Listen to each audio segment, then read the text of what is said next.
আগের ভিডিওতেই বলেছিলাম ফ্রাইড রাইস চিলি চিকেন এই সব ধরনের কম্বো পাওয়া যাবে এমন একটা ভালো দোকানের খোঁজ দেব। দোকানটা রয়েছে বেলঘরিয়া স্টেশনের কাছেই। 4 নম্বর প্ল্যাটফর্ম থেকে বেরিয়ে কিছুটা গেলেই বাদিকে পড়বে একটা কচুরির দোকান, তার ঠিক উল্টো দিকে যে গলিটা চলে গেছে সেই রাস্তা বরাবর হেঁটে আসলে পড়বে বেলঘরিয়া বিখ্যাত বিরিয়ানির দোকান রয়্যাল। তার ঠিক ডান দিকেই রয়েছে ওগো বাঙালি। কম্বোর পাশাপাশি আরও বেশ কিছু খাবার দাবার এখানে পাওয়া যায়, মেনুটা একবার দেখে নিও। আমি নিয়েছিলাম 85 টাকার একটা কম্বো ফ্রাইড রাইস আর চিলি চিকেনের। ভেতরে বসার জায়গা ছিল, তবে আমি খাইনি। ফ্রাইড রাইসের কোয়ান্টিটি কতটা আশা করি দেখেই বুঝতে পারছো, আর চিলি চিকেন থাকে 3 পিস।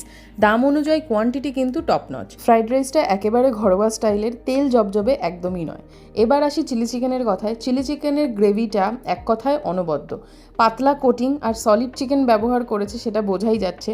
টেস্ট কোয়ান্টিটি দুটোই অসাধারণ। তবে আরও কিছু খাবার এই দোকান থেকে ট্রাই করেছি, সেগুলো আসছে পরের ভিডিওতে।